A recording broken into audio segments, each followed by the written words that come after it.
Good morning, everyone. I'm Kevin Allen, and I'm joined by my usual broadcast partner, former NHL defenseman Tom Laidlaw, who played 11 seasons for the New York Rangers and Los Angeles Kings. This is the Laidlaw and Allen Report. Come to you twice a week to talk all things hockey and a few other things. And Tom, let's start with a team you know well, the New York Rangers. And really, I'm using them as a backdrop because I want to talk about the Vancouver Canucks. That was a pretty big win by the Canucks, and I've watched them play a few times, and now I'm starting to wonder, could they sneak in the back door in the playoffs out there? Well, I think they've got the team to do it. I mean, that Thatcher Demko, I like him in net. Yeah, they've got the talent to do it. I've almost wondered, why haven't they got the best out of that team? And along comes Boudreau to fire the coach and bring him in, and he's famous for getting the best out of his players, particularly in the regular season, and he's done that. It was his third in a row, I think Vancouver has now. They went for a big run there when he first got there. Now they're on another one. So, yeah, no reason they can't do it. Now, would you have liked playing for a guy like Boudreau, or is he not your kind of guy? You know what? I don't know. I liked a little bit more structure, right? I mean, for me as a defensive defenseman, I needed to know I could count on my forwards. Right. And so them, coming back checking, being there on the half wall for the breakout pass, all those kinds of things.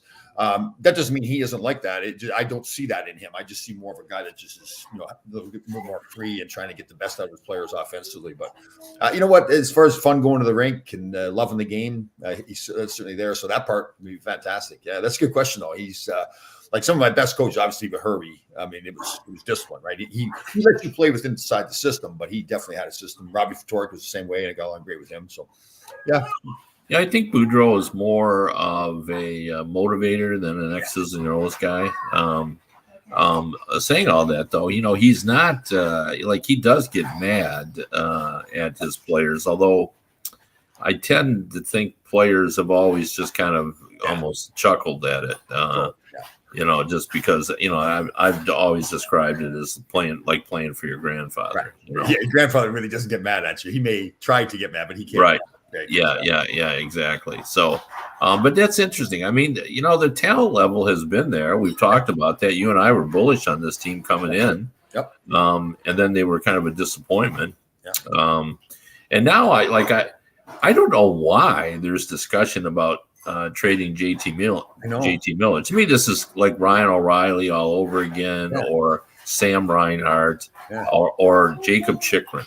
Yeah. What in the world are you doing?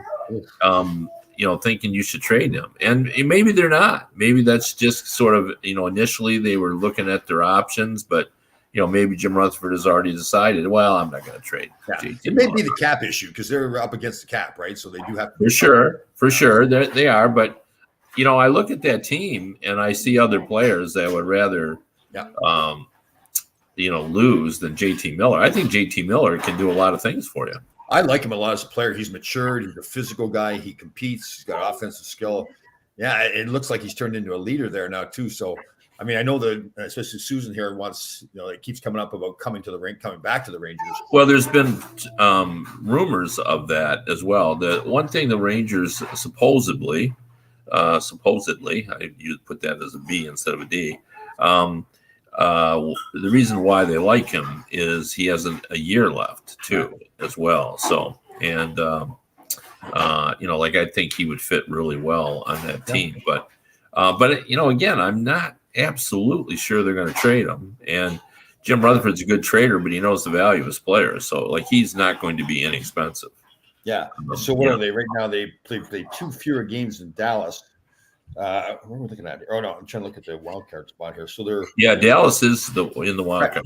Yeah, it is. So they play 2 fewer games, but they're 3 points behind or 2 points behind. So they've got some room to make up here with some other teams with games in hand. But I guess as long as they're a contender, how do you do that, right? How do you trade possibly your best player away? I mean, he's playing like the best player right now. How do you trade him away in a playoff hunt, right? Yeah, well, for sure. Although, as you pointed out, they have to do something. But the players they mentioned as possible guys to trade were Brock Besser and JT Miller. But Besser's younger, right? Besser's younger, a lot younger, isn't he? Yeah, I like both those players though, but you do have to trade somebody. Like you can't just say, well, I'm going to trade Tanner Pearson. Yeah. You know, I mean, because nobody's taking him. So, you know, they've got problems. It's kind of like the Philadelphia Flyers. Like I went through their salary cap, and everybody is saying, well, you know, at the end here, they'll sign Giroux. They really don't have the money to sign Giroux. Yeah. You know, unless they can figure out the only thing, you know, there was discussions or rumors about Montreal and Jeff Petrie going to Philadelphia. And I'm going, well, how are they going to do that? And I thought, well, maybe they're going to convince Montreal to take Van Riemsdyk at over $7 million for 1 year, and then they'll take Petrie back. Kevin froze up here a little bit. Yeah, I mean, you wonder. I'm going back to Vancouver while Kevin is unfrozen there. I guess the one thing that Jimmy Rutherford's got going for him is his history. He's shown how successful he has been as a general manager of the past. So if he is to trade JT Miller, I guess if anybody can get away with it, he can get away with that and say, listen, this is the best thing for the future of the organization. So we'll see what happens there. Well, Kevin's still frozen, I'll tell a funny little story here. You know, I'm coaching this girls' high school team for Greenwich, Connecticut here, and fantastic girls. It's been a pleasure. Season's almost done. Been a real pleasure coaching them. We had a game last Wednesday, I believe it was, a playoff game. We ultimately lost, the best team in the league. We only lost 2-0, so it was fantastic. But the day before, we had practice, and we were short a couple of players, so I participated in a couple of the drills. And this one girl, she's just Peyton girl. I think I've asked people to write in and see if she could get player of the week. But she's funny too. She's got a great sense of humor. She's a junior, really works hard at the game, really competes hard, great leader and everything. So I'm out there doing the drills, and she's on the bench for the group that is waiting to get up. And she yells out so everybody can hear it too. She says, "Coach, if you can play in the NHL, I can play in the NHL." So I guess I wasn't looking too good out there, but very funny stuff. While we're waiting for Kevin to come back, we've lost him entirely. Everybody saw where I was up in Binghamton on the weekend. A great tournament. This is Jen O'Brien, who's a fantastic woman. She puts on ASHA, it's called American Special Hockey Association. So they have a tournament up there where it's all for special needs kids. Broome County is one of the sponsors, the county where they live. So some of the games are inside the rink. They're in town in Binghamton. Other games, this family, the Pierce family, I believe it is, Mr. Pierce, he played at Cornell. Larry, I think is his first. Yes, Larry's his first name. So they've got a farm, an 80-acre farm, and they built an outdoor rink on it. They've got some cabins there. I stayed in the cabin. It was a blast. They donated all the time, money. They're fantastic people. Actually, the wife is great too. So the daughter they have, his teenage daughter, she gets paid to clean. It's like his Airbnb, the cabins they have. So when I got up there, they just did assume that it had been cleaned. They didn't realize, so I guess the husband didn't tell the wife that he had guys working in there, and they made quite a mess. So when I walked in, you could tell it was, and I felt so bad because I knew the mother, you could tell, was so proud of, and the daughter was so proud of making sure the cabins were clean and everything. And I didn't want to say anything. She went and I must have went and taken a look, and she was just mortified. So when I came back to the cabin later on in the day, she was just so apologetic. I felt terrible for her because she's embarrassed. She's so prideful in making sure that things are clean, like she said it was. And I said, it didn't bother me a bit. I was, I'm a guy. It's a cabin, so I didn't really expect that much. But so it was a fantastic event. Again, it was for American ASHA, she calls it American Special Hockey Association, but she puts this tournament on. This Jen O'Brien spends a ton of time. She's a real bulldog too. It's like if she asks you to do something, it's like you're going to do it. So it was funny. All right. So what is going on? Nobody wants to do a show with me anymore. It seems like, the Thursday show. All right. Susan's got a question here. All right. As a defenseman, how you felt about penalty call on Lindgren versus Crosby? It looked like a clean stick check. I didn't see it, Susan. Again, I was at this tournament. And what's this? Barry Selly. Actually, Barry was going to come over. It didn't work out as far as timing. She watched it. So the woman where she watched you show it that you clean as you go. That's true, Barry. It's one of those weekends, you go up there, and I'm so fortunate that I get to do this, but you up there thinking you're trying to help other people, encourage the young players and everything, but you get so much out of it because here you get these young boys and girls, young women and men too, with their special needs, but they're having a ball, and they knew once they knew I was an NHL player. If I cheered them on and said, "Listen, great play," you could tell it meant so much to them. I think if anybody did it, but because they knew I played in the NHL. And it's funny how how they know so much too. You know, they're really sharp. Obviously, they've got their disabilities, but they're really up in the game. Like they're Tom Laidlaw. I remember you number 2 for the Rangers. You know, so they're really, really enthusiastic about you know, the whole thing. So it was a great event to be at. All right, what else? We'll go take some questions here too while we're waiting for Kevin. He's trying to get back on here, but he's not there yet. So we're partway there. How about the Canucks hiring assistant GM Emile Gaston? Yes. Yeah, I mean, you know, what I really like to see too is, and I think they hired assistant GM was Cami Granato, right? So I like the fact that there's some new blood coming in, and also some women being hired too. So smartness up. So it's less of that old boys club. We've had that old boys club for as long as hockey's been around. And I think it's important. The game's changed. The society's changed. I think it's fantastic that women are getting hired. Please write in some questions here too. Oh, what do we got here? Ever have a comeback? If I ever had a comeback, who would I want to fight? Oh, well, the worst fighter in the league is who I'd want to fight. Yeah, you know, it's funny we talk about fighting and how the game has changed so much. So when I broke in 1980, 81, it was still that era where, you know, you had to prove you could fight. So you're either coming in as a fighter or you just need to prove you could fight. Or so different examples, like John Tonelli, for example. I don't know if he ever fought at the NHL level. Maybe he did, but he wasn't known as a fighter at all. But you know what? He was known that he was never going to back down from anybody. He was never going to quit. So what happened was, you know, intimidation was part of the game back then. And so that's how you would slow players like John Tonelli down. You would try to intimidate them. You know, so the Islanders, for example, you know, they had Mike Bossy. So, you know, Philadelphia would have Ben Wilson, Paul Holmgren, and they'd go after Mike Bossy and get him to not play his best game because they're intimidating. Well, first of all, he didn't let them intimidate him, and the rest of the team didn't let that happen either. That's why they had Clark Gillies. That's why they had Bob Nystrom. I mean, Gillies could play. So could Nystrom. You know, Dave Longeman was tough, all that kinds of stuff. So, you know, that's, you know, so fighting, it's a great question. But I don't know who I want to fight. Well, you want to prove you can fight, but nowadays, I'm going to tell you, the one guy I would not want to fight is Colton Orr. And I'll tell you, we got to be friends all the time. We didn't play with each other, but watching him, I mean, either he was going down or the other guy's going down. Usually it was the other guy going down, but they were just throwing bombs. We actually had a little scrap at the tournament this weekend, which was, it's not funny. Most of the parents have never seen that before, but 2 young guys went at it. I guess the one guy was deaf, didn't understand really what's going on. And I guess he always jokes around like that in practice and everything. The player of the other team didn't know that. So they went at it. They were throwing bombs at each other too. It wasn't funny. Well, nobody got hurt. So it wasn't bad. All right. Kevin's back here. Last for a second. How you doing, bud? Hey there. I'm not sure what happened.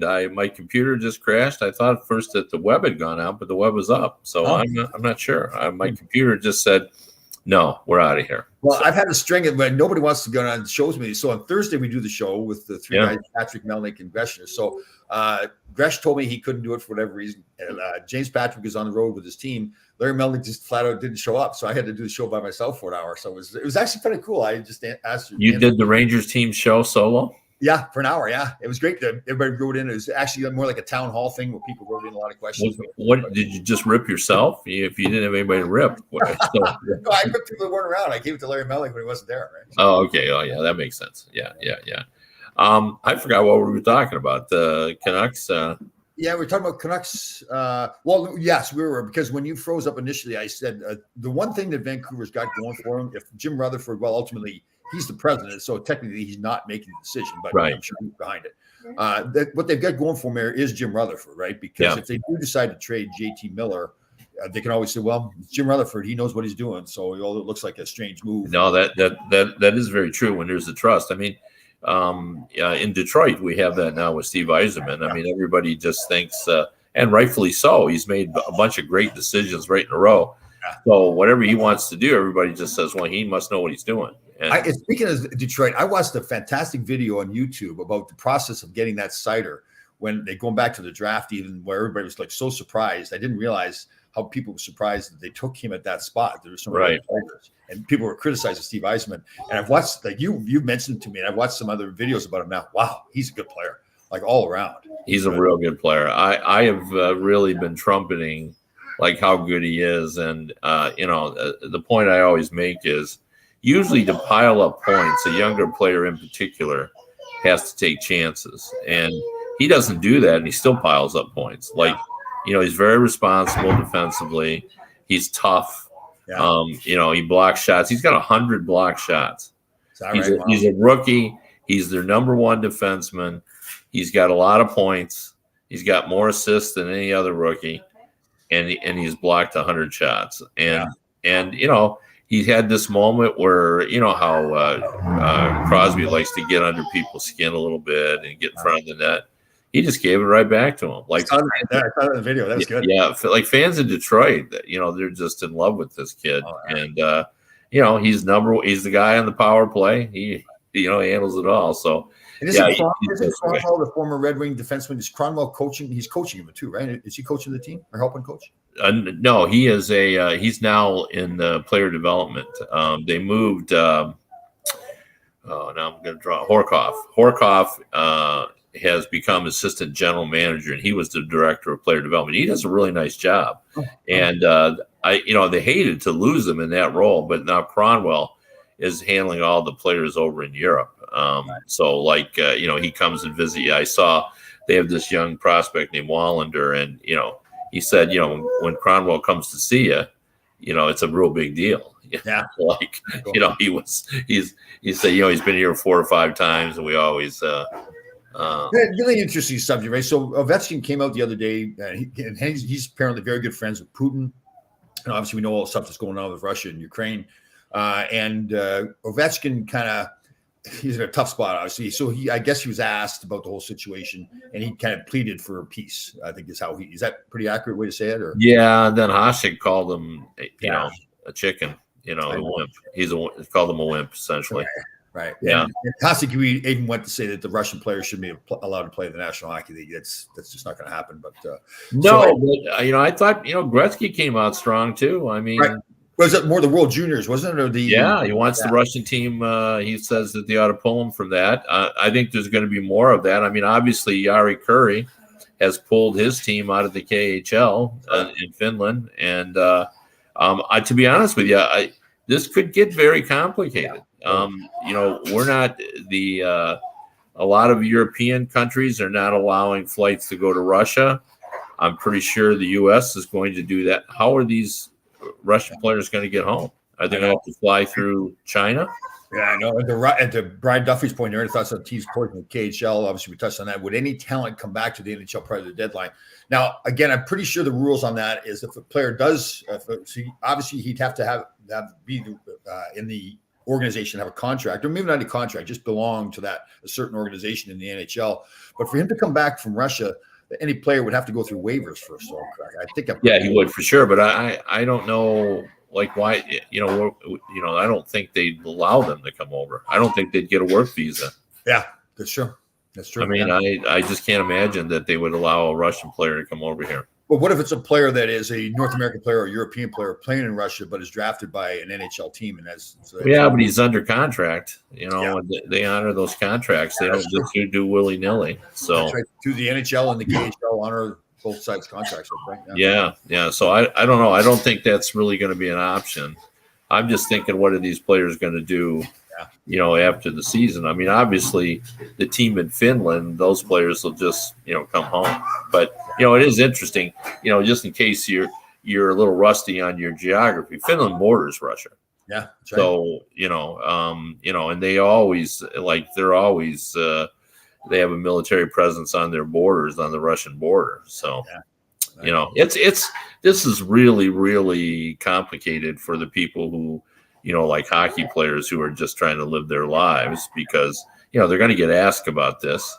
And to be honest, I did not think it was unfair for Ovechkin to be asked this. I mean, he has gone out of his way to show his support of Putin. Right. And most hockey players have been supportive, except our friend Mr. Panarin, and he paid a price for that. Okay. He was worried about his family, and I think he's being quiet, and so I get why they wouldn't want to say anything. Totally. Well, even if they don't support Putin, really, they're not Right. not very many of them are going to come out and say that they don't support him, right? I mean, look at what, like you said, like what happened to Panarin. So Yeah. Yeah. Yeah. And you're better off, perhaps just not weighing in and just doing your job. But, there's a long history in this country of treating people from a different country poorly because of circumstances that are out of their control. And we go back to World War II when Japanese Americans were treated poorly. After 9/11, Muslims were treated poorly, even though most of them had nothing to do, the vast majority of them. After we've had the flu here, we've had a spate of Asian hate. Yeah, Asian hate that's gone as well. So we could see blowback against Russian players here as well. I wouldn't be shocked by that. Yeah, the longer this goes on, and Putin didn't he raise the stakes a little bit when he put them on high alert for the nuclear weapons too? So So it's this is just a terrible thing. I know. So it is. I'm just wondering, like, what do we not know behind the scenes too? That's the thing that scares me. Like, where's this all going to go? And there's so many people are just fed up with everything, right? You pile on the pandemic, all the the mandates, the vaccines, we've had floods, we've had tornadoes, all this kind of stuff. People are like, what the heck is going on? But, hey, okay. So Susan brings up here Sean Avery. So he comes back for like 3 days and decides his quote is that he has to get back home to see his little son. But I'm not sure what happened there. He only worked out. I mean, did he get there and just decide he couldn't do it? I mean, it's been a long time. Yeah, 10 years. I agree with you. My guess is he got on the ice and realized, listen, I just don't have it anymore. But he can't just say that, right? So now he's coming out and saying he wanted to get home, miss his son. And listen, I admire him for missing his son, wanting to be with him, but he knew that his son was there when he left. I mean, it's not like something. His son was there. Yeah, I mean, it gave us something to write about simply because, George LaRock, and I saw almost minutes after I read that he wanted to come back. Matthew Barnaby said, "That's right. I would play for any team for free." That was classic. That was good. I like that. Yeah. And then George LaRock said something very similar. And one team, the Everblades, responded and said, "What are you doing March 12th, George?" Oh. So that's classic. That's good. Yeah. So maybe that's why Avery decided to pack it in. He didn't realize that was going to happen. And George, I backed it in too. George LaRock. Yeah. Well, I'm guessing and hopeful that George was tongue in cheek. But I don't know. Maybe they do have something. Well, imagine this. They'd market the out of that. I mean, they'd probably. For sure they would. Yeah. But Avery was not a popular player. Although he was friends with King Henrik, and Henrik's a great guy. So but Sean's done some stuff after the game too. Like he got in a battle with somebody in the bike lanes in Manhattan. He did like a Twitter something. There's a video about him yelling at people in the bike lanes, which made the rounds too. So Now I thought you'd come on crowing about the Vegas Golden Knights not playing well. So that's not like me. I wouldn't rub it in. Yeah, actually, it is like you. That's why I brought it up. So, Well, in fairness, I will say, okay, so the guy hasn't played in what? I mean, how many months has he missed, right? So you do think it's his fault? Well, I just listen. Like I said, I'll be clear. I think he's a fantastic talent. I think he's one of those guys, though, that he's a little bit of a lightning rod. I just, when I watch him play and I see the talent level, he just doesn't seem like there's full effort out there. Now, maybe it's just because he's such a fluid skater. He doesn't have to make it look like he's working so hard. I don't know. I think with all the expectations, the build up, he's going to come in. He's the final piece of the puzzle, going to win the Stanley Cup, and all the stuff that happened in Buffalo. I just think, okay, but you better show me that. You got to show me and your teammates and the fans there in Vegas that you are a fantastic team player. I just don't see that yet. So, tell me what he's got to do to be a good team player. Well, he's got to lead his team to either a Stanley Cup or close to it. He's Is got to that be a his? guy. Is that his job? I thought that was Mark Stone's job. No, No, it's Jackson. Okay. Jackson. Well, he has to be. I better let Mark know that because I think he thinks it's his job. So. Or Peter Angelo, like not his job either. Yeah. So, well, he's got to be a part of a team that has some success, that knows how to win, that knows how to compete, that maybe gets down in a series and comes back and wins. He's got to be a guy that maybe blocks some shots. Like Alex Ovechkin, we talked about him before he won a Stanley Cup. There's no question Alex Ovechkin was talented. That's not an issue. There's no question he worked hard. There's no question about that. He hadn't learned how to play that team game. He hadn't learned that it isn't about Alex Ovechkin making a big play all the time to help his team win. It's about Alex Ovechkin doing all the small things, the little things right to help his team win. I haven't seen that yet. I haven't seen Eichel do the big things or the little things right yet. I've seen the talent. That's unquestionable. But so his team has to win or come close. Yeah. Yeah. I mean, if they win the cup, though, everybody will say Jack Eichel changed and and really he'll be the same player. It's oftentimes, not always, because I think Ovechkin did change a little bit. Yeah, I think he did. He learned how to win. And Steve Yzerman did too. Yes, he did. Mary Lemieux changed. So he learned how to win. Lemieux, he changed once he went and played in those Canada Cups with Gretzky and everything. He changed the way he was as a player. Yeah? Yeah. Okay. You're doubting me. Oh.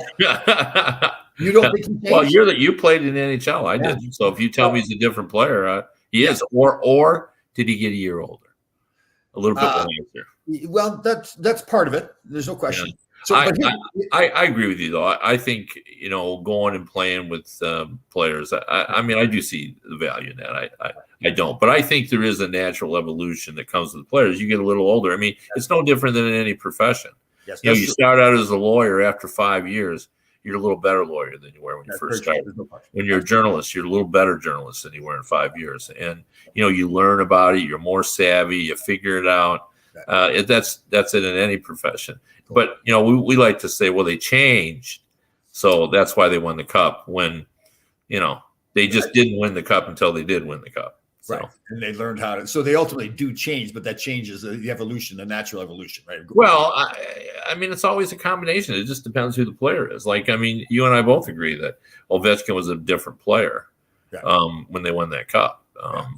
He was thing. But I do think, the circumstances bring about, like when you're in the middle of it and you feel like you're getting close, then I think everybody plays a little bit harder. And so here's what's going to happen with Eichel and the Vegas Golden Knights. So they're not going to win this year. He's going to feel like he needs to make those big plays. He doesn't realize yet that it's not the big plays that win. It's the small. So there's pressure on him. He's come over. They're not going to win. He's going to feel like, okay, this thing hasn't worked out. All the pressure of the world's on top of him. They're going to come back next year. Coaching staff's going to explain to him, listen, just do the little things right. You don't have to save the day for the Vegas Golden Knights. And then eventually they're going to be either winning or, in the Stanley Cup final because they're that talented organization. But well, I think that's fair. I could see it actually in the exit interview, them talking about that. Although I really do, I think it's important that we do notify Pietrangelo and Stone and let them know that it's really not their responsibility anymore. Take it easy, relax a little bit. Yeah, because it's Eichel. It's all on Eichel. And whether they win or lose, it's just dependent upon it. I understand that you're being rather sarcastic with that. I am. But there may be a little bit of truth to that as well, though. I mean, think about it. Like all the build-up for Eichel coming in, and Stone and Pietrangelo in particular, the two gritty leaders. The talented players. The best defenseman, the best forward. And all of a sudden, Eichel comes in, and they're like, okay, I guess. Well, I mean, I think they're mature enough and strong enough people that they don't look. They don't just listen. I just need to keep doing my job. But there can be something that people go like people around Eichel or Stone or around Pietrangelo or Stone are going, I thought you guys were the leaders, just like we're doing right now, right? Yeah.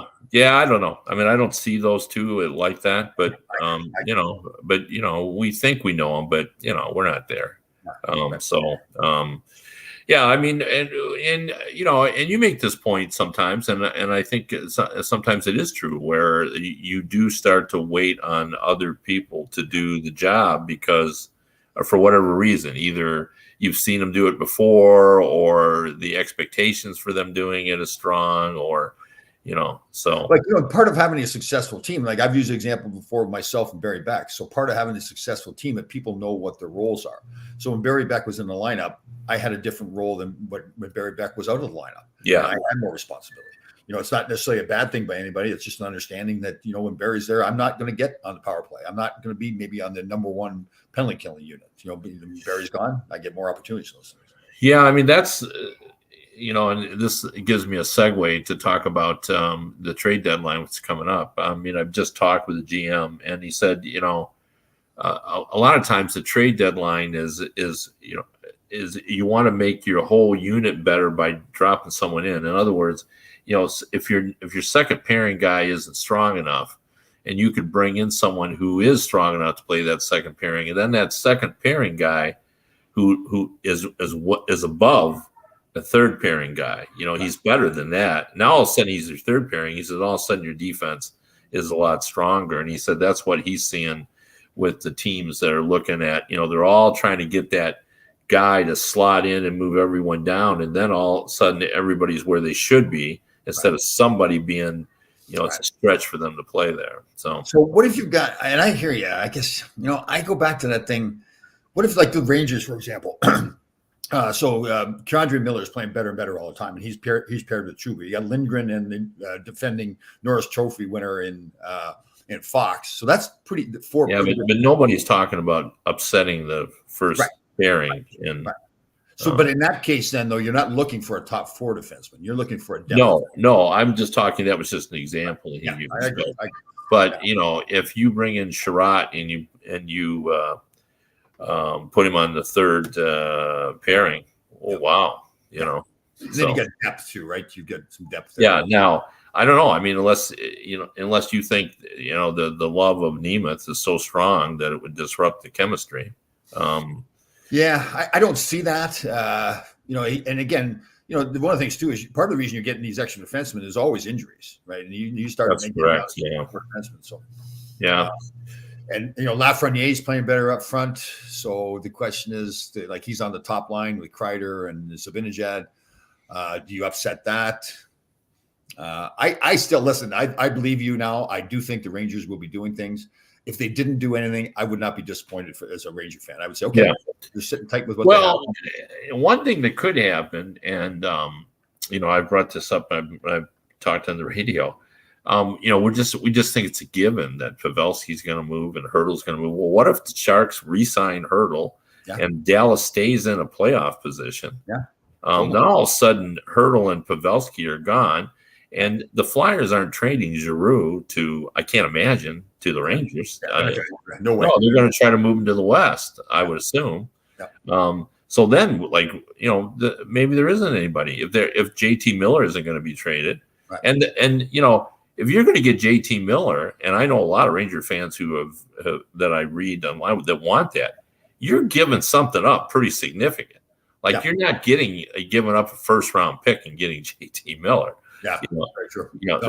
They're gonna want somebody off your defense or one of your good young forwards. I go back to let's say there's 16 teams that makes the playoffs. It's only one out of 30. Was it 31 teams now or 32? But even the teams that just make the playoffs, only one of those teams is going to win. You may make all these trades, and the trades may be good trades, but your team just doesn't win because it's just not. It doesn't work, right? So, yeah, but one thing you always got to factor in. That's true. Only one team does win, but every team, every franchise is in a different place, and sometimes a run is important. I agree totally. Yes, absolutely. Yeah, and sometimes making the playoffs is important. Yeah. Columbus said 3 or 4 years ago when they made all those trades for players that were clearly walking out. Well, not clearly, but were probably walking out the door at the end of the year. But they made the playoffs. Yeah. Yeah, and I usually applaud teams, not always, but I usually applaud teams that do that because that's why we're into sports. Although, the fan has changed too, is we have a collection of fans, and I've mentioned this before, who see it as they're willing. There's two rooting interests. The majority of people, of course, want to see the team win, and that's not true. Everyone wants to see the win, but some people see if it's not close enough, then we won't. Let's not go for it, and then we'll get better draft picks and so forth. But Montreal now, they won 5 in a row now. Yeah, got to screw it up. There are fans in Montreal that have said that they're really screwing up because they're not going to get anywhere. Yeah, and they're blowing this, and I always remind people this is my personal thing to remind fans. Tanking has nothing to do with players. Yeah. Tanking is roster manipulation by management. Yeah, so it's never the players. They're not trying. They're trying to win, as Montreal players are showing. And people, and rightfully so, people say, well, you build through the draft, right? But history shows, yes, and that does work. And Red Wings have gotten lucky with players like Datsuk and Zetterberg, late round draft picks that came great players. But the draft is a dicey proposition at best, right? I mean, what is it? One or two players every year out of each draft actually make it for each team. And plus, there are no real like the idea of like they found Datsuk. There were probably only a couple of. He was in the Ural Mountains. Like only a couple of scouts actually saw him play, and that doesn't happen anymore. No. Like everybody's so well scouted. Yeah. Everybody, the national teams, and we have U17 national tournaments, U18, that kind of thing.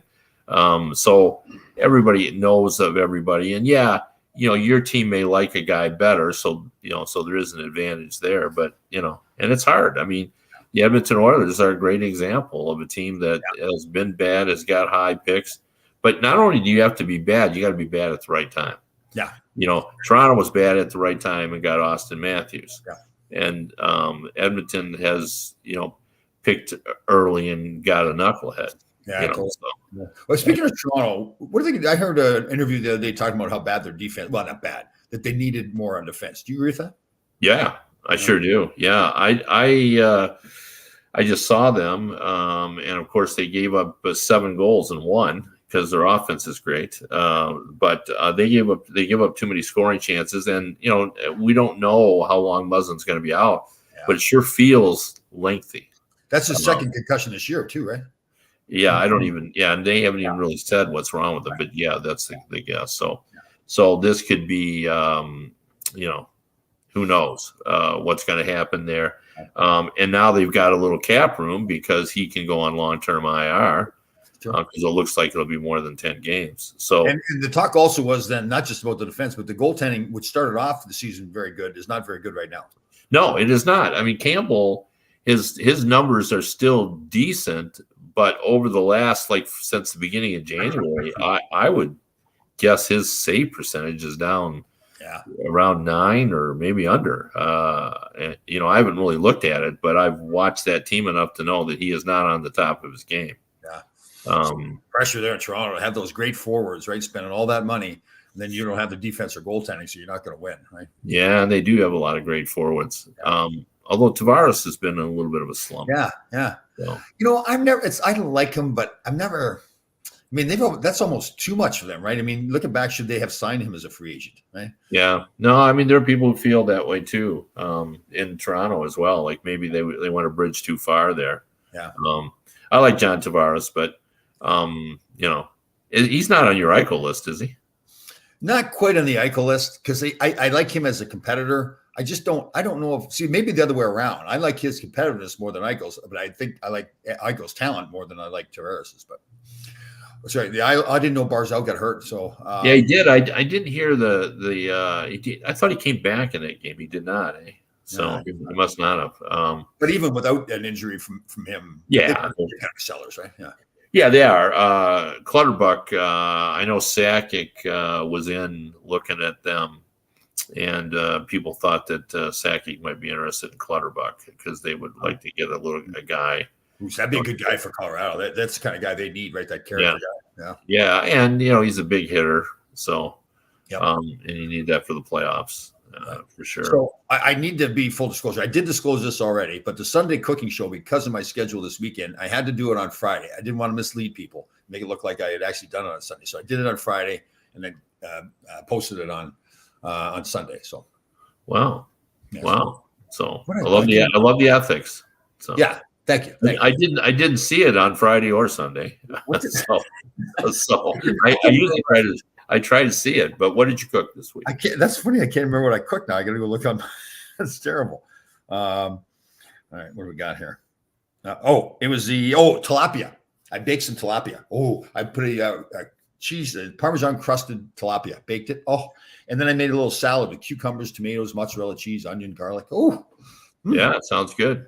yeah. Yeah, you're a fish guy too. You do shrimp, or you do Shrimp, salmon, cod. Yes. Yeah. Sear some tuna. Actually, I was going to get seared tuna, but at Costco they didn't have any seared tuna, so we had to switch gears and go tilapia. I've never had tilapia. I've probably had it before. I didn't cook it before, but it was good. Very good. Yeah.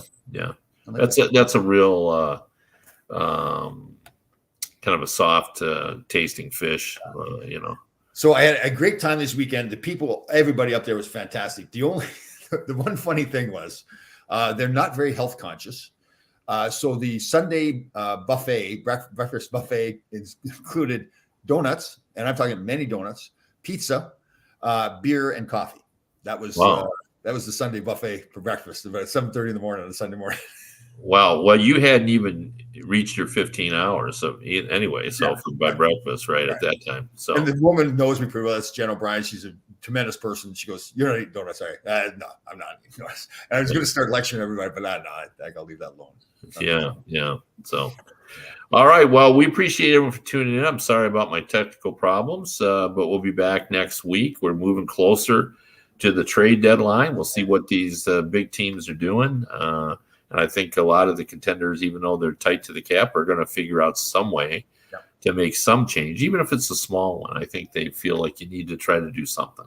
I agree. I think we're going to see a fair number of trades. I agree with you. Yep. Yeah. So anyway, thanks for tuning in. If you want to read me, I'm at DetroitHockeyNow.com or HockeyBuzz.com.